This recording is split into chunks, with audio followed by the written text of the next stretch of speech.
Agora nós vamos para o nosso momento da exposição bíblica.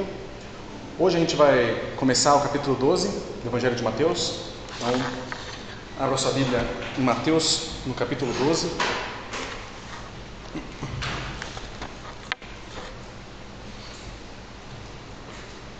Eu sempre falo disso quando... obrigado. Eu sempre falo disso quando eu estou aqui na frente, mas é uma verdade. Quando eu comecei a vir aqui, o primeiro culto que eu vim aqui foi 29 de dezembro de 2020, quase um ano, primeira vez. E, na ocasião, estávamos em Mateus 6. Então, hoje, quase um ano depois, estamos em Mateus 12. Estamos avançando 6 capítulos por ano. Mateus tem 28 capítulos. Então, vamos seguir nessa jornada aí. A gente chega lá. Acho que vai passar um pouco, mas a gente chega lá. O importante é isso. Acho que uma das vantagens do porquê, acho que o pastor Vinícius nunca disse isso para vocês, eu acho. Mas uma das vantagens da gente pregar dessa forma, expositivamente, é porque a gente não corre o risco de pregar aquilo que a gente quer. A gente prega o que o texto diz. Então, vou pregar em Mateus. Eu vou seguir a sequência. Então, ninguém pode nos acusar de dizer, o pastor está pregando algo para mim, ele quer dizer algo para mim, só que ele não quer falar, então ele prega. Não, isso não acontece. Esse risco não existe quando você prega o texto na sequência, porque a gente só segue a sequência do próprio texto. A gente não induz, é o texto que vai dizer onde a gente vai. A gente estuda, a gente vê, esse capítulo aqui, então vamos começar o 12, então vai até o versículo 8 mais ou menos, tal, aqui dá. Né? A gente segue o próprio texto como forma da gente se pautar aqui para poder expor a palavra de Deus. Isso a gente chama de pregação, depois eu pego. A gente chama de pregação expositiva, onde o propósito é expor o texto bíblico. Eu estou dizendo isso, claro, porque hoje é o dia da Bíblia, é importante a gente saber como é que as coisas funcionam e tal. Então, essa é uma das formas de se pregar, pregação expositiva. Existem outras formas, tem a pregação temática, né? Tem pregações textuais, né? São outras formas de se pregar. Mas acredito que a forma expositiva é a maneira mais coerente da gente expor a palavra de Deus. E o pastor Vinícius acredita da mesma forma, tanto é que ele faz dessa forma, não se preocupa com tem que terminar Mateus, tem que terminar Atos, tem que terminar não sei o que, não. Vai. Se levar 6 anos, a gente vai demorar 6 anos, mas a gente vai pregar aquilo que o texto está dizendo. Então, essa é uma preocupação importante. Acho que é bom vocês saberem disso, para vocês também ficarem um pouco tranquilos, assim, olha, então tudo está sendo pregado na sequência. Dada essa introdução toda, o texto que a gente vai ler hoje, Mateus, capítulo 12, e a gente vai ler do verso 1 até o verso 8. E o pessoal do slide aí fica ligeiro, que hoje vai ter muita passagem de outras partes da Bíblia, né? Então fica ligado. A gente vai ler, aí eu vou fazer uma oração rápida e daí a gente já parte para a exposição. Diz assim a palavra do Senhor, Mateus capítulo 12, versículo 1 até o 8. Por aquele tempo, num sábado, Jesus passou pelas searas. Estando seus discípulos com fome, começaram a colher espigas e a comer. Os fariseus, vendo isso, disseram a Jesus: olhe, os seus discípulos estão fazendo o que não é lícito fazer num sábado. Mas Jesus lhes disse: vocês não leram o que Davi fez?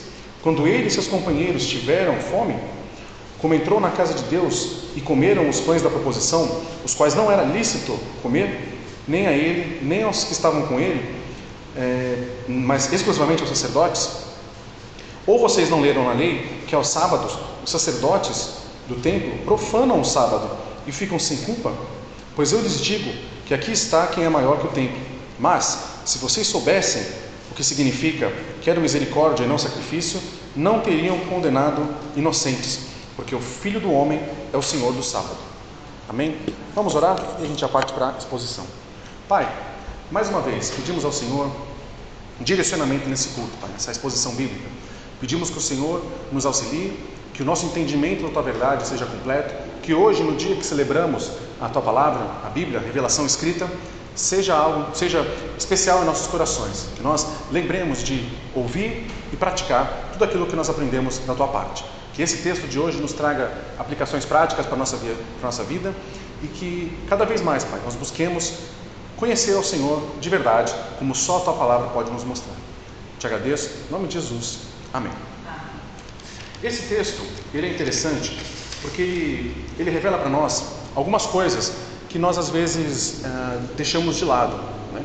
Uma das coisas interessantes que esse texto nos mostra, o texto diz isso, né? Se você na sua Bíblia aí tem uma parte em preto aí, ó, em cima do 12, que deve estar escrito: Jesus é o Senhor do sábado, ou algo nesse sentido.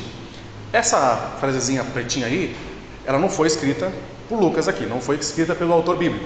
Ela foi colocada depois pela Sociedade Bíblica do Brasil, pela editora, né, para ajudar o leitor, quando ele lê, ele entender um pouco do que o texto vai abordar. Às vezes, essa coisinha preta aqui escrito, às vezes ela dá uma interpretação equivocada do texto, às vezes ela erra. Mas às vezes, nessa vez aqui, ela acertou. E uma das coisas que a gente vai conversar aqui hoje é a respeito do sábado. Mas não o sábado no sentido que a gente tem hoje, o sábado como sendo o 7º dia, o dia depois da sexta-feira, o dia que a gente tem para curtir a família, para tirar folga, alguns, né? Mas a gente vai falar do sábado como sendo o 7º dia, o dia do descanso, independente de qual dia ele seja. Quando a gente lembra do Antigo Testamento, de Gênesis 1, quando Deus criou o mundo, a gente conhece a história, Deus criou o mundo em 6 dias e no 7º ele descansou. E o seu povo também tinha esse mandamento de que eles trabalhariam 6 dias e no 7º eles descansariam. Mas não seria um descanso onde você só ficaria deitado com seus pés para cima e não faria nada. Era um descanso exclusivo para o Senhor. Era um dia onde você se dedicaria àquilo que Deus quisesse de você. Era um dia para Deus, é um dia exclusivo para Deus. E nós muitas vezes não temos isso.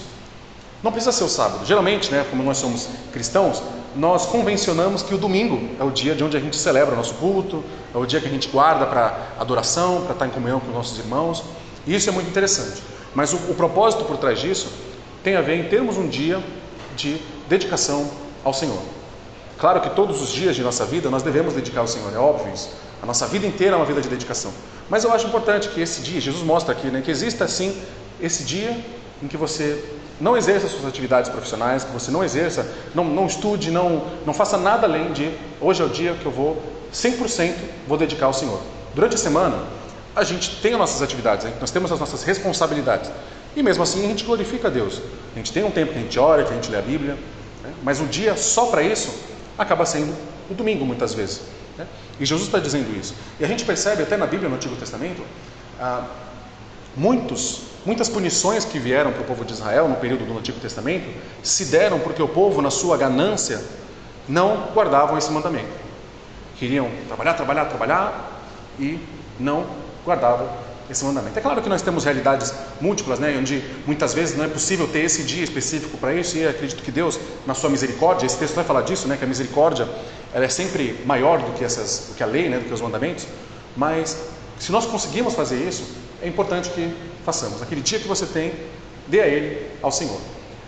Esse é o propósito do texto que a gente vai abordar aqui hoje. E esse texto começa aqui no versículo 1. Por aquele tempo, no sábado, Jesus passou pelas searas. Estando seus discípulos com fome, começaram a colher espigas e a comer. Esse primeiro versículo já mostra para a gente algo interessante, algo que talvez a gente não tenha percebido no texto bíblico. E eu vou ler aqui para os irmãos. Não vou ler não, vou pedir para a passagem que está em Levítico 19:9, que mostra um pouco a respeito da plantação, de como funcionava essas plantações no mundo judaico, no mundo antigo, né? Levítico 19:9 vai dizer aí um pouco do porquê o que eles estavam fazendo aqui não era estranho naquela época, porque você deve estar se pensando, eles eram discípulos de Jesus, eles estavam passeando pelas searas, né? As searas geralmente eram lugares que tinha dono. Então eles estavam invadindo a propriedade da pessoa e roubando as espigas deles? Não. A Bíblia mostra que existia um mandamento para isso. Quando você fizer a colheita da sua terra, não colha totalmente o canto do seu campo, nem volte para recolher as espigas caídas. Aí joga o 10. Não seja rigoroso demais ao fazer a colheita da sua vinha, nem volte para recolher as uvas que tiveram caído no chão. Deixa para os pobres e estrangeiros. Eu sou o Senhor, o Deus de vocês. Olha que bonito essa lição de compaixão que a lei do Antigo Testamento já dava para o povo. Você podia fazer sua colheita, você podia ter a sua plantação, você colhia, mas aquilo que caía, aquilo que você não conseguia pegar, os cantos, deixa, porque vem o estrangeiro, vem o pobre, pessoas que talvez não tivessem condição de ter a sua própria colheita, deixa para eles. Os cantos da sua plantação, deixa para eles. Dizendo aqui, né, que, bota no 10 de novo, Não seja rigoroso demais. A palavra aqui na língua original, esse rigoroso, na verdade está dizendo avarento. No sentido assim, não seja avarento demais com suas coisas. Não seja protetivo demais com aquilo que você tem. Pense nos outros. Pega para você, mas aquilo que ficar no chão, deixa. Aquilo que cair, deixa. Deixa que alguém vai precisar. Alguém vai precisar pegar esse alimento. Vai ser bom para alguém. E o que Jesus e os seus discípulos estão fazendo aqui é um pouco disso. Jesus, nesse período aqui com os seus discípulos, eles estão numa viagem missionária, por assim dizer. Pode colocar no Mateus 12:1. De novo, obrigado. E está dizendo, os discípulos, eles estavam com fome. Os discípulos aqui, se a gente lembrar do que aconteceu com eles, os discípulos, eles eram homens que abriram mão de suas vidas, abriram mão de seus lares, de suas famílias, e foram seguir Jesus. Eles não se preocuparam com o que ficou para trás. E a fome veio, o cansaço vem, as dores vêm, e eles, naturalmente, sentindo fome, foram numa dessas searas, né? E começaram a colher espigas e a comer. Essa parte justamente que ficava em volta das plantações e que a lei de Moisés, ali, de Levítico, autorizava a comer, porque era justamente esse o propósito. Era deixar lá para aqueles que estivessem passando por ali, os estrangeiros, os pobres, tivessem necessidade, até viajantes mesmo, né? Eles podiam então consumir aquelas frutas que ficavam. E no versículo 2 começa então o grande problema dessa passagem. O problema no sentido que o problema que é apresentado para os discípulos, né? Para Jesus. Os fariseus, vendo isso, disseram a Jesus: olhei os seus discípulos, olha os seus discípulos, estão fazendo o que não é lícito fazer num sábado. Então, a acusação desses fariseus não é porque eles estão comendo, não é porque eles estão pegando ali, é porque eles estão só colhendo. Dentro da religião judaica existia um livro chamado Shabat, que significa sábado. E dentro desse livro existiam 39 proibições do que fazer e do que não fazer no sábado. E dentro dessas proibições estava essa de colher. Eles não podiam colher nada no sábado. Nada disso. Então, esse é o primeiro ponto que a gente precisa parar para pensar. Os judeus aqui, os fariseus, eles estão argumentando com os discípulos de Jesus, não com base na Bíblia, nas Escrituras, mas com base num outro livro que eles têm, numa outra sabedoria que eles tinham, que dizia que aquilo era pecado. Mesmo eles estando com fome, precisando daquilo, ainda assim, segundo a ideia aqui dos fariseus, era pecado. Mas Jesus, na sua sabedoria, na sua sapiência, que nós não temos como compreender 100%, e graças a Deus por isso, né? Fica um pouquinho de mistério para quando o conhecermos pessoalmente, deu a eles uma resposta, no versículo 3. Eu vou ler o 3 e o 4, tá? Já fica ligeiro que tá ótimo, só tô...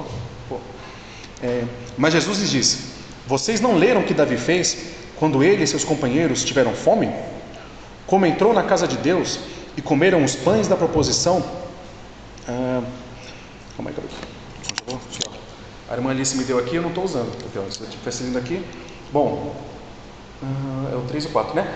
Vou ler o 4. Como entrou na casa de Deus e comeram os pães da proposição, aos quais não era lícito comer, nem a ele, nem aos que estavam com ele, mas exclusivamente aos sacerdotes. Então, qual é o argumento que Jesus aqui está usando para dizer que os discípulos não estão fazendo nada de errado? Ele está recorrendo ao evento que aconteceu com o rei Davi. A gente vai ler aqui em 1 Samuel 21, a gente vai ler do capítulo, versículo 1 até o 6. Aí a gente vai... Pô, muito legal isso aí. Eu ficava aqui, ó, abrindo a Bíblia, virando, tá. 1 Samuel 21, 6. Não, 21, 1. A gente vai ler do 1 até o 6.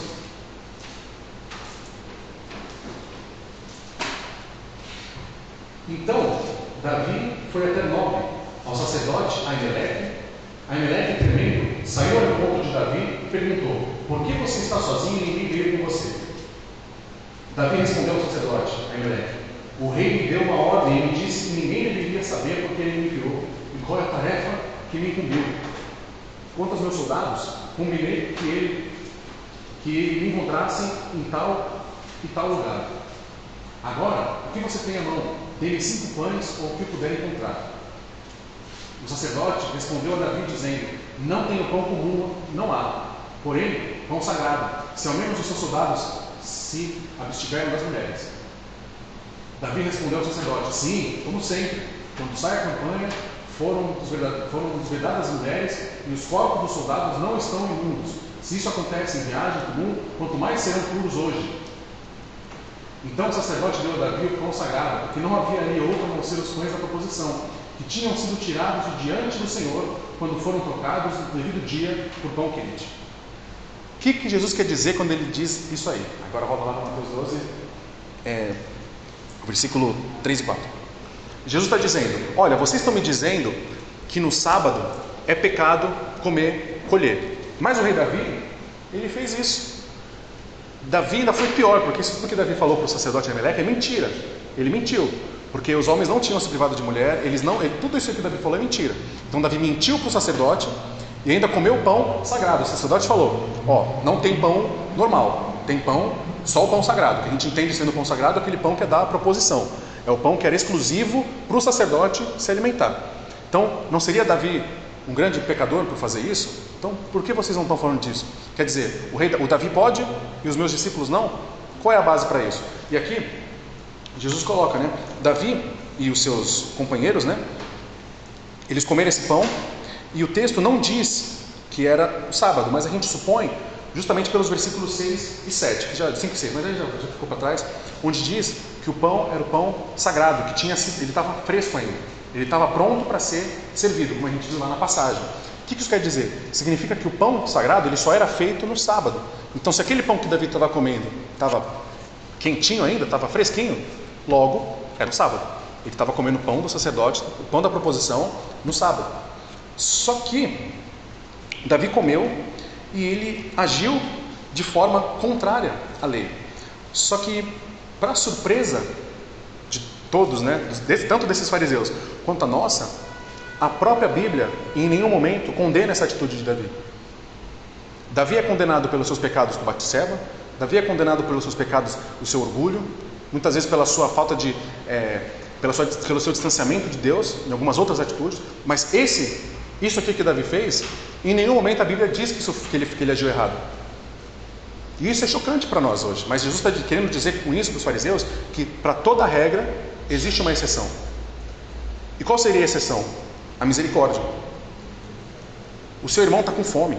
Os homens de Davi aqui estavam com fome. Você vai seguir a risca, deixando o seu irmão passando fome, só para cumprir a lei?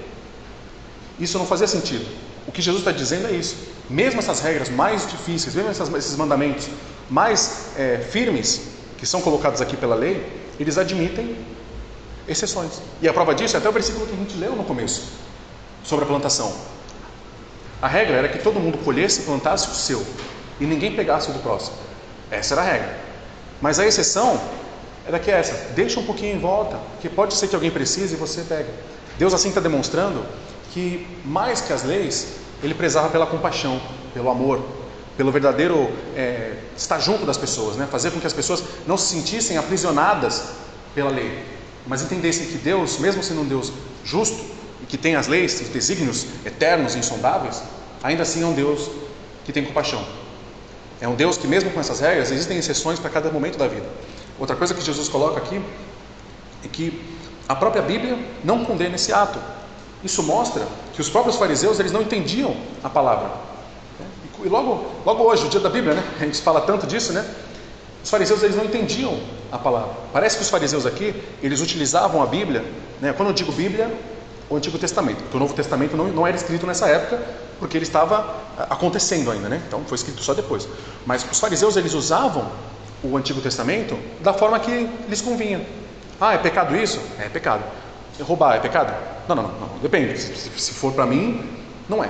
A gente gosta de dizer que quando existe um debate na nossa sociedade, né, a respeito da punição para crimes graves, né? Então, um cara que rouba um banco, ele é mais culpado do que aquele que rouba uma balinha, né? Então tem crimes graves e crimes não graves. Na mente desses fariseus é basicamente assim: crime grave é aquele que acontece com você, o que você faz. O que eu faço não é grave.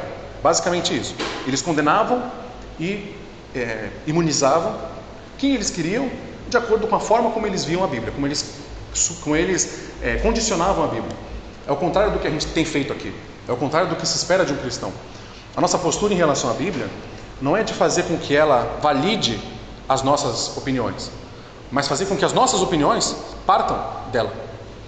Às vezes a gente usa a Bíblia como uma forma de validar aquilo que a gente acredita. Ah, porque assim, assado. Tem pastores, mesmo hoje, sem citar nomes, né? Tem pastores que até hoje usam o tal do óleo ungido, porque diz que está na Bíblia. Sim, está na Bíblia, mas na Bíblia também está que o rei Davi matou, está na Bíblia que vários homens adulteraram, que aconteceram várias coisas horríveis. Está na Bíblia apenas significa que é certo? Ou será que a Bíblia não está mostrando algo que não é para ser feito? O óleo, nesse período do Antigo Testamento, ele tinha um propósito, tinha um papel a se cumprir. Com Cristo, ele não tem mais essa configuração. Não há mais necessidade dessa ritualística toda. Jesus Cristo já cumpre esse sacrifício perfeito, já cumpre todas essas exigências. Os fariseus tinham essa percepção de que eles podiam distorcer a palavra para caminhar por onde eles quisessem. E Jesus aqui mostra que eles nem sabiam do que eles estavam lendo, porque eles estavam julgando os discípulos de Jesus por estarem pegando aquilo lá, mas esqueceram que o próprio rei Davi fez isso. E a Bíblia em nenhum momento condenou. Em nenhum momento. Porque ele estava com fome, porque ele estava fazendo algo que era agradável aos olhos do Senhor. Nesse momento aqui da Bíblia, de 1 Samuel, que a gente leu ali de Davi, ele estava na sua campanha contra o rei Saul. Então ele estava indo contra um homem que era estava distante de Deus já naquele momento. Então o propósito de Davi ali era glorificação de Deus. Então Deus não o julgou por isso, porque entendeu que para a regra existia uma exceção. Outra coisa que Jesus mostra aqui, nesses 2 primeiros versículos, nesses 4 primeiros versículos, né, é que ele mesmo se coloca como acima do rei Davi. Tem alguns personagens na história da Bíblia que para os judeus eles eram muito importantes, né, que são importantes para nós, mas quem dirá para eles, né? São eles: Abraão, basicamente porque é o pai de todos eles, né? É o primeiro judeu. Abraão nem era judeu, na verdade, né? Ele era de Ur dos Caldeus, ele se mudou lá para a região, dele que saiu o povo judeu. Moisés, importantíssimo para eles, porque foi o cara que Deus usou para libertar do Egito. Moisés foi o que primeiro chegou perto de ser um rei, porque ele tinha as leis que Deus falava para ele falava para o povo, né? Elias e Eliseu, grandes profetas, né? Grandes homens ali que operavam milagres, eram muito importantes ali também para o povo judeu. E outro deles é o rei Davi, muito importante. O rei Davi representa algo aqui nas Escrituras que é até difícil para nós entendermos. O rei Davi ter se tornado rei de Israel e de Judá dava para ele uma condição assim de ele era o mais próximo ali que tinha chego de um Messias, dentro do ponto de vista judeu da coisa. O rei Davi representava muita coisa. Para eles era um senso de unidade nacional, fazia parte daquele povo. O rei Davi foi o cara que juntou, né? Tanto que depois que o rei Davi morreu e o filho dele morreu, o país todo se dividiu. O rei Davi representava isso, era um cara muito importante para os judeus. E aqui Jesus está dizendo, quando ele cita essa passagem do rei Davi que ele fez, Jesus está dizendo: olha, Davi é até importante, ele é muito importante, sem dúvida, mas eu sou mais. Jesus está dizendo: vocês podem respeitar o rei Davi, ele é importante, foi usado para fazer grandes coisas, pecou, vacilou, se arrependeu, mas é só um homem. Eu sou o que vai verdadeiramente fazer vocês se unirem de novo. Eu sou o verdadeiro, eu sou o rei prometido. A profecia que foi dada ao rei Davi, de que ele teria um herdeiro que reinaria para sempre, se cumpre em Jesus. E Jesus está deixando esse claro. Ele citar o rei Davi aqui não é à toa. Ele não está citando o rei Davi aqui apenas para efeito didático, mas é uma didática que mostra também a natureza de quem ele mesmo é. Que ele é o herdeiro do rei Davi.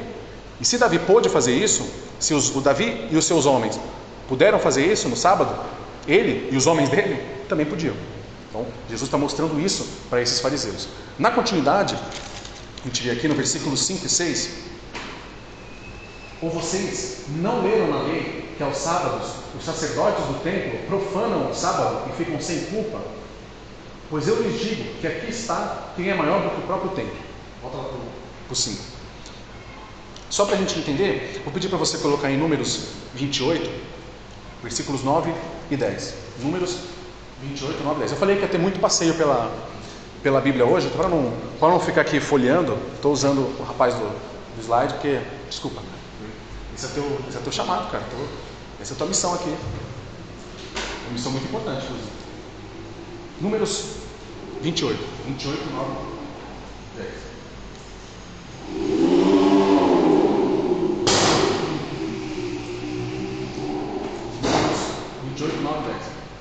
No dia de sábado, ofereçam 2 cordeiros de um ano, sem defeito, e 4 litros da melhor farinha, amassada com azeite, em oferta de cereais, e a libação que a acompanha. Esse é o holocausto de cada sábado, além do holocausto contínuo e da libação que eu acompanho. Show! Aí, Mateus 12, 5, 6. O que Jesus está dizendo com isso? Quando ele coloca aqui,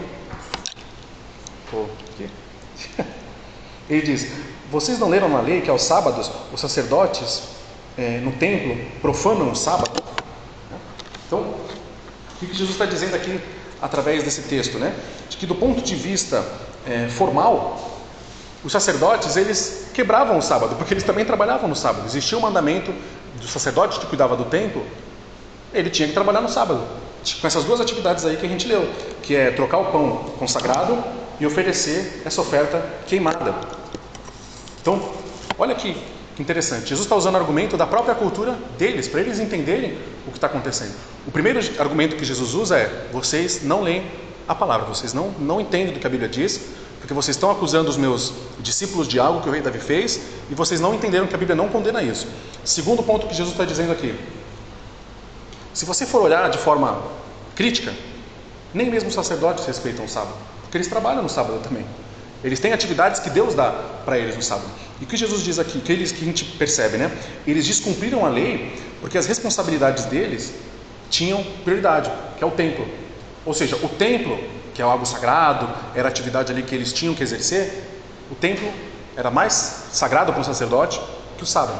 Então ele tinha essa responsabilidade. E, não à toa, Jesus Cristo diz no versículo 6, ele coloca aqui: pois eu lhes digo que aqui está quem é maior do que o templo. Então Jesus está dizendo: olha, os sacerdotes, eles deixam de cumprir o sábado porque eles trabalham no templo, que é importante, mas aqui está alguém que é até maior que o templo. Então Jesus está outorgando para si essa autoridade, porque de fato ele é essa autoridade. Está dizendo que, poxa, se o sacerdote pode descumprir a lei para trabalhar no sábado, quem dirá aos meus discípulos que caminham comigo, que sou maior que esse sábado?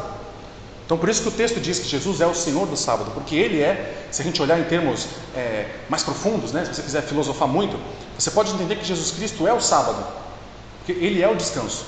Quando nós partirmos, né, dessa vida para a próxima, nós encontraremos o descanso verdadeiro em Cristo, ou no outro lado, mas a gente espera que todo mundo encontre em Cristo. Essa é a nossa caminhada, né? Então Cristo representa isso, Ele é o verdadeiro descanso. É nele que o verdadeiro descanso acontece. O sábado, ou domingo no nosso caso, né? Ele é importante sim, ele é fundamental. É crucial que tenha um dia que você pare e adore a Deus exclusivamente, que você só pense nas coisas do alto, que você se desconecte um pouco das suas responsabilidades formais, profissionais, estudantis, e foque no serviço, né, na igreja, na Bíblia, as coisas na oração, devocionais em família e tudo mais. Mas existem exceções para essa regra. Então, Jesus está dizendo isso. Maior do que todas essas formalidades sou eu. Então, se você está em mim, você está sempre descansado. Sempre vai estar no meu descanso. Vai estar sempre do jeito que eu gosto. Jesus está dizendo isso, né? E outra coisa aqui, né? A lei, ela aponta para Jesus Cristo. E eles falham nisso também. Eles não percebem que a Bíblia mesmo diz que nos tempos do Messias, nos tempos do reino de Deus, haveria o descanso. E Jesus se apresenta como esse descanso. Se apresenta como aquele para quem todas essas profecias do Antigo Testamento, elas apontam, elas direcionam. É para Ele que nós devemos concentrar essa verdadeira adoração. Entendendo que a Bíblia, ela fala de Jesus desde sempre. A gente fala disso porque o livro de Mateus, ele tem esse propósito. É um livro que tem como prerrogativa máxima apresentar Jesus Cristo como um rei, como aquele que governa soberano. E lembrando, o Evangelho de Mateus foi escrito para um público judeu. Então por isso que a gente fala toda hora de judeu, porque eles são o público para quem Mateus está escrevendo, porque Mateus era um judeu. Então o grande interessante do livro de Mateus é que Mateus, sendo um judeu que caminhou com Jesus Cristo ali como um dos seus 12 discípulos, ele vê o quão gloriosa é essa atividade de Jesus, o quão importante é isso, tudo que Jesus fez, e ele decide escrever tudo e entregar para o seu próprio povo, dizendo: gente, o Messias está aqui. Por isso que ele cita várias vezes textos do Antigo Testamento, por isso que ele fala nessa linguagem mais antiga que os judeus estavam acostumados, que é como se eu Lucas, né, não sou crente, me converto e agora eu quero converter toda a minha família. Então eu escrevo num jeito que eu sei que a minha família vai entender. Vou falar dos livros que eles gostam, vou falar dos filmes que eles assistem, vou falar das músicas que eles escutam, vou falar de um jeito que eles vão ouvir a mensagem e vão se conectar com a história. Então Mateus faz isso aqui. E por isso esse livro ele é tão importante, porque ele mostra essa ideia de Mateus mostrando Jesus como o rei que já era esperado. E por isso que em Mateus tem tantos embates entre Jesus e os fariseus e tal, porque era justamente era Jesus em combate com o próprio povo que deveria esperar por ele e não entendia quem ele era. Então, esse texto mostra isso também, que os judeus eles não tinham esse preparo para saber quem Jesus era. Preparo porque eu digo assim, eles tinham a lei, eles tinham os profetas, mas faltou aquela escama nos olhos caírem para ver que, poxa, a gente está diante do Messias. Isso a gente julga muito os judeus por isso, né? Mas a gente falou na quarta-feira sobre a pregação de Atos, né? Que Pedro fala isso para os judeus, né? Ele fala, olha, vocês crucificaram o Messias, vocês mataram ele, mas vocês podem ser perdoados, porque vocês fizeram isso na ignorância. Mas agora vocês já sabem. Agora se vocês negarem ele, agora vocês não têm mais desculpa, agora vocês têm que vir. E a gente julga muito eles por isso, os judeus, né, por terem feito isso com Jesus e tudo mais, mas será que se a gente vivesse naquela época, né, naquela época e naquele lugar, fôssemos judeus, todo mundo aqui, né, com kibbutz, essas coisinhas todas, judeuzinho, barbinha, bonitinho, será que se a gente vivesse naquela época, nós reconheceríamos Jesus? Será que a gente olharia para o Antigo Testamento e veria que aquele que fazia tantos milagres era o Messias prometido? É difícil, a gente não consegue se colocar muito no lugar das pessoas, a gente julga muito, não, como é que eles não viram Jesus, como é que eles não sabiam? Meu Deus do céu, estava na cara. Mas será que a gente não viria, será que a gente veria naquela época? Será que a gente vê hoje? Será que hoje quando a gente lê a Escritura, a gente percebe de quem ela está falando? A gente consegue ver a beleza de Cristo, o poder de Cristo através das Escrituras? É complicado, não é tão simples assim quanto parece. A gente tem que ter mais freio no nosso julgamento. A gente é muito ávido para punir e julgar os outros, mas às vezes a gente não se coloca no lugar, a gente não para pensar, poxa, mas se eu estivesse naquele lugar, não sei se eu teria a mesma postura, acho que eu seria até pior de repente, vai saber. Ainda mais eu que sou chatão, né? Duvido de tudo, não mentira, é história. Não duvido que acreditar, mas sabe, tem coisas que a gente precisa parar e pensar. Então, a autoridade dessas leis do templo, elas protegiam o sacerdote desse julgamento. E da mesma forma, Jesus Cristo agora protege os seus discípulos do julgamento. Porque ele está dizendo, olha, se tinha uma exceção para a regra, que era cuidar do templo, agora tem uma exceção para a regra que sou eu. Então os meus discípulos, me seguindo, não tem sábado, não tem nada, eles estão comigo, está tudo certo. Podem colher, podem plantar, podem dormir, comer, fazer o que quiser, estão comigo. Eles não estão debaixo dessa lei, eles estão debaixo de mim, que sou o templo. Jesus falou, eu sou o verdadeiro templo. Continuando o texto, caminhando já para os últimos versículos, versículo 7 e 8 diz assim, mas se vocês soubessem o que significa quero misericórdia e não sacrifício, não teriam condenado inocentes, porque o Filho do Homem é o Senhor do sábado. Volta ali no 7, por favor. Obrigado.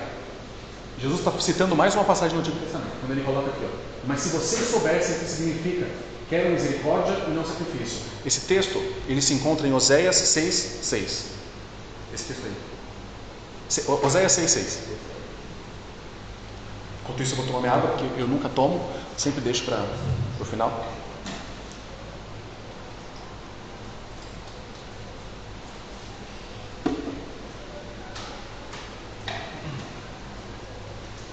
Aí, ó. Exatamente desse jeito.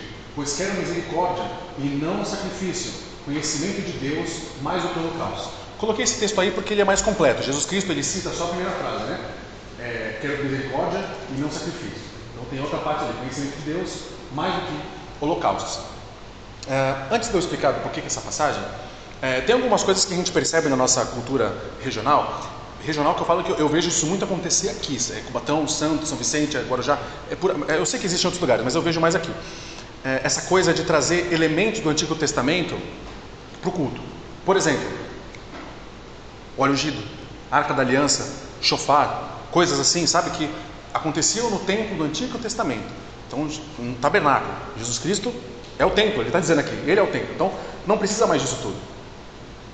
Quando a gente vê isso, é uma má aplicação dos princípios do Antigo Testamento no Novo.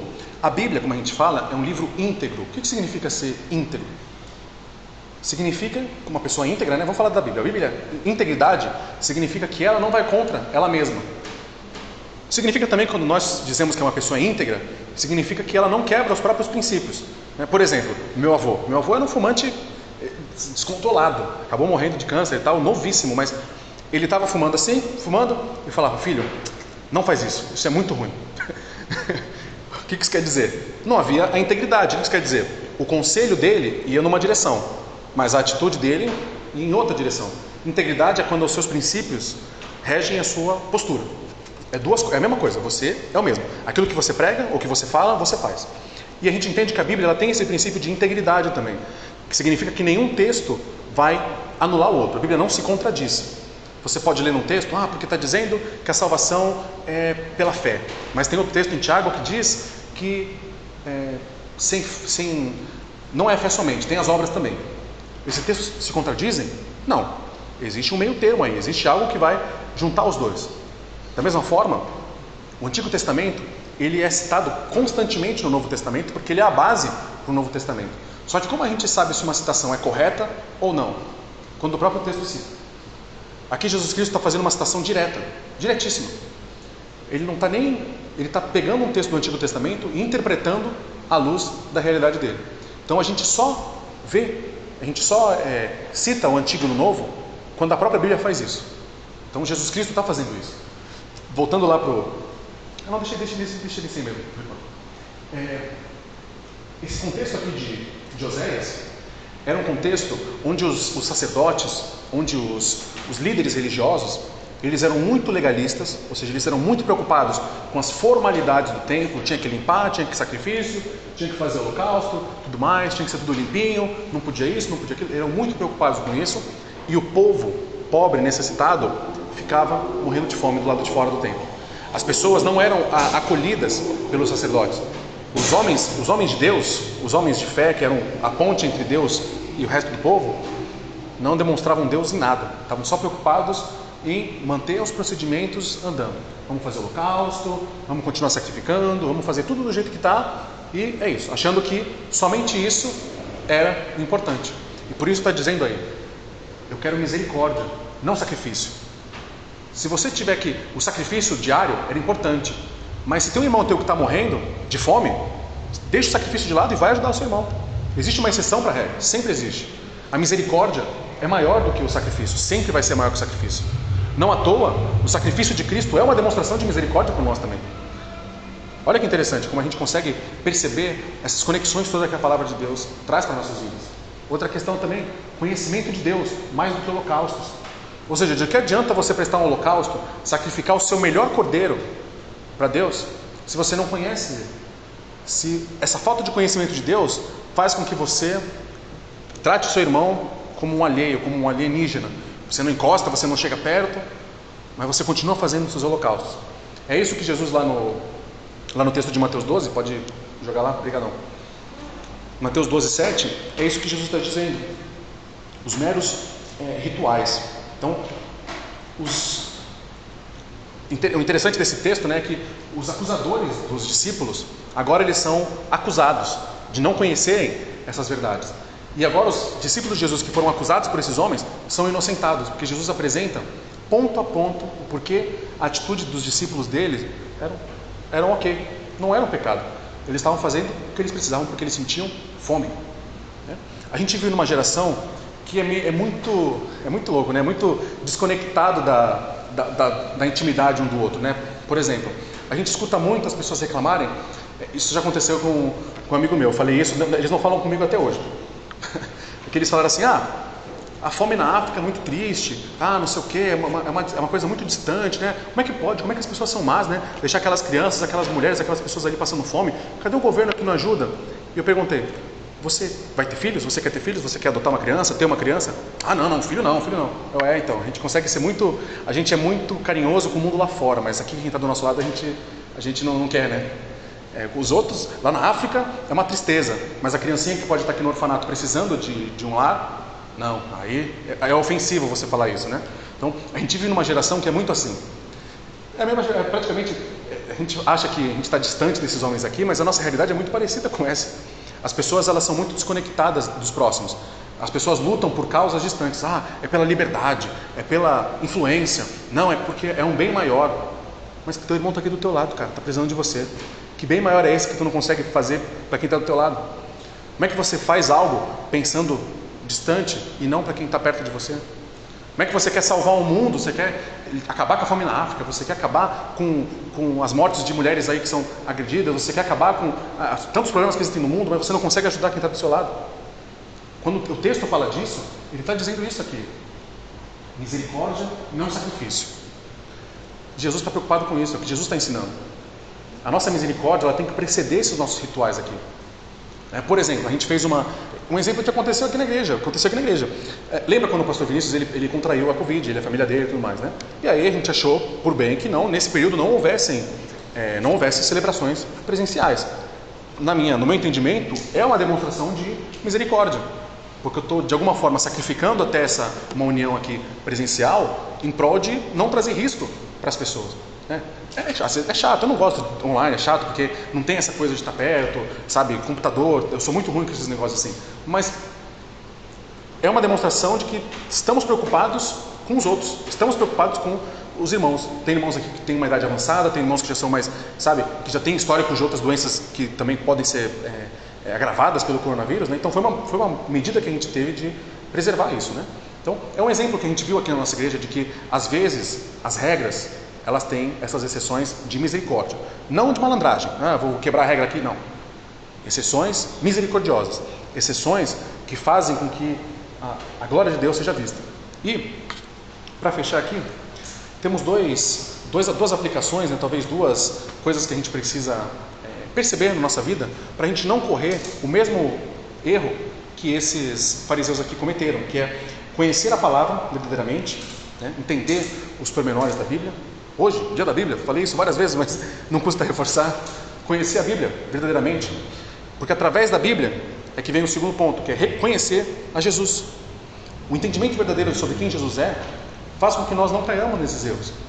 E por que é importante conhecer a Jesus e conhecer a Bíblia? Para que a gente não se torne legalista, para que a gente não ache que criar um senso de justiça nosso, não passado pela Bíblia. Eu acho que isso é errado, eu acho que isso não pode. Tá, mas o que a Bíblia diz sobre isso? O que Deus diz sobre isso? O que Jesus nos ensina sobre isso? Conhecer a Deus e conhecer as Escrituras é uma forma de fazer com que a gente não considere pecado aquilo que a Bíblia não diz que é pecado. Essa é a nossa motivação. Não permitir que nós criemos a Bíblia do Lucas, onde Lucas tem as regras dele, os versículos que ele gosta, os versículos que ele não gosta. Não, a Bíblia ela é íntegra, ela é inteira.